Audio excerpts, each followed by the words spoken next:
during the 1920s.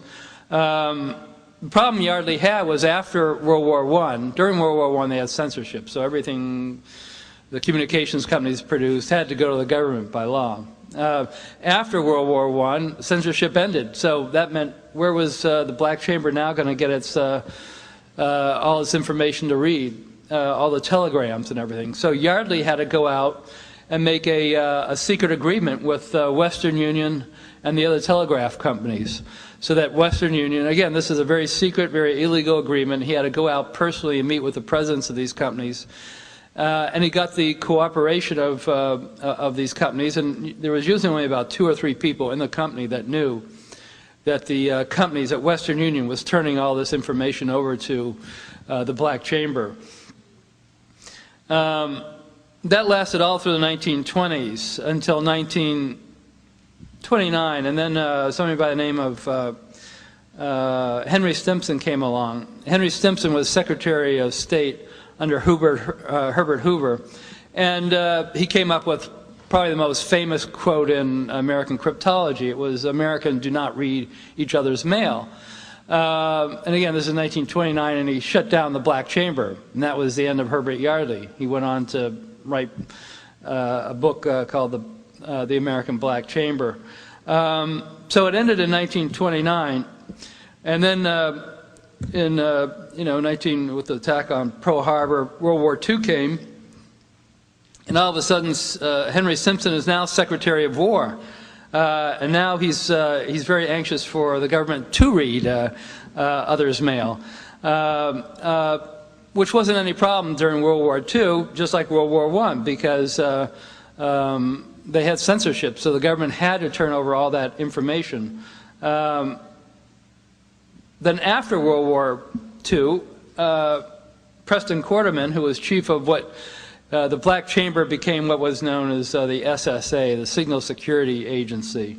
And he was faced with the same problem Herbert Yardley was faced with, which was, how do you get these messages? How do you get these telegrams, all this communication now that censorship had ended? So again, he had to do the same thing. He had to make these secret deals with the telecommunications companies.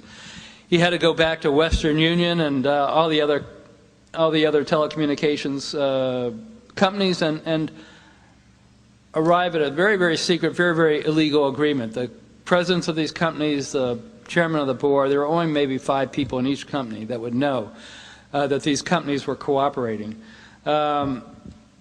The one things that they couldn't get were the singing telegrams. So, but all the other telegrams went to the SSA, which was the predecessor to NSA.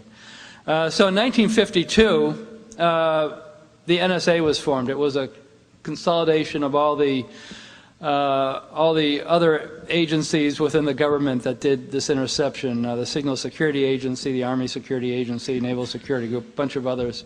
They all came together and formed this big, big secret national security agency. And unlike other agencies like the CIA, which went through Congress and was a product of debate and hearings and so forth, NSA was formed by a very, very secret memorandum signed by President Truman in November 1952. Even its name was top secret. There are only 2 people in Congress that were ever who were ever informed that this agency was created. So it operated in absolute secrecy from 1952 on. After about 10 years, it started leaking out that there was this agency, and its name got out, and they created a sort of a cover story for it. And so NSA inherited this cable interception program. It was codenamed Shamrock. This was the cooperation with the telecommunications companies to turn over all the communications going in, coming out, or going through those companies, including Western Union. And it was moved to an office building in New York City. This is a generic photo. I don't know where the exact office building was. They're still keeping that very secret. But the NSA office was masqueraded in a office building in New York City as a television tape processing company. And what would happen would be that an agent from NSA, after midnight every night, would go to the back door of a of Western Union and the other telegraph companies. And the companies would turn over all the computerized tapes of all the telegrams coming in, going out, or going through the United States that day. And yeah, I mean, when I was back in law school, if any agency like this, is FBI or the DEA, wanted to get a single telegram, they'd have to go to a court and get a judge and would issue a warrant. But this was all telegrams going to NSA without ever getting a warrant. So an agent would go to the back door, get the telegrams, you know, the whole batch of computer tapes, take them to the television tape processing company, NSA's secret office, make duplicates of all those tapes throughout the night, and then get the originals back to NSA by the, or get the originals back to the companies by the early morning before the shift ends. So nobody else would have to know that all this is being given to NSA. And then NSA would take all that material and ship it the next morning, that morning, to NSA headquarters. They did it by train. They were always afraid of putting them on a plane with a courier and having the plane crash, and then all of a sudden people finding all these tapes of all these telegrams. So they put them on a train and they sent them to NSA headquarters at Fort Meade, and they run all those tapes through this supercomputer known as the Harvest computer, which was appropriately named. Let me just get this out. This is a picture of the Harvest computer. It was probably one of the very first supercomputers in the United States, and the programs in the computer would be loaded with the names of Americans, names of people that they were interested, targets. They'd have addresses, they'd have phrases people might use.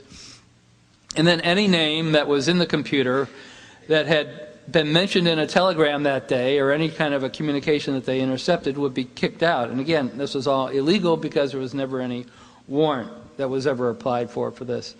All that was kept secret from 1945 basically until 1975. Nobody knew that the NSA was doing this. I mean, even presidents didn't know. One funny incident was that Richard Nixon, during Watergate, called in the director of NSA into his office, into the Oval Office, and said, you know, I'm concerned about the influence of foreign influence in the anti-war movement, so I want NSA to begin eavesdropping domestically. Well, they've been doing it for the last 25 years, and he didn't know it. And then J. Edgar Hoover, who was angry over NSA getting onto its turf territory, told the president, you know, he better stop NSA doing this eavesdropping, or he's basically going to blow the whistle. So after a week, Nixon stopped the program. He called up NSA and said, you know, stop the program. Well, NSA had been doing it before they got the White House permission, and they just kept doing it after. So it made no difference. Anyway, in 1975, there was a big investigation into the Intelligence Committee led by Senator Frank Church, called the Church Committee. That's Senator Church with a gun in his hand there. That's actually a gun that they found, basically assassination device they got from the CIA. So Church held his hearings, and that's when they found out about all these NSA eavesdropping activities. And, you know, both sides of the aisle were outraged. The Democrats and the Republicans were both equally outraged for, you know, justified reasons. None of them knew that the NSA was doing this illegal spying. So one of the solutions they came up with was creating a very secret court to handle warrants. The Democrats wanted the NSA to go through normal procedures. You know, you want to eavesdrop on somebody, you go to a court, you get a warrant, and you do it. The Republicans didn't want any kind of restrictions. So the compromise was to create a separate court system, a very, very secret court system that would only listen to these foreign intelligence surveillance court warrants, and the judges would have all the top clearances. They decided to put the location of the court. They kept it secret. It's still supposedly secret, but, you know, secret's out. It's on the top floor of the Justice Department building. And that's where the secret court is. It's in a windowless, bug-proof room with guards out in front. It doesn't look much like a courtroom. It's basically got a conference table and so forth, people that sit in front of it. This is the court in session. I managed to get a secret photo of the court actually doing work. There actually has never been a picture ever taken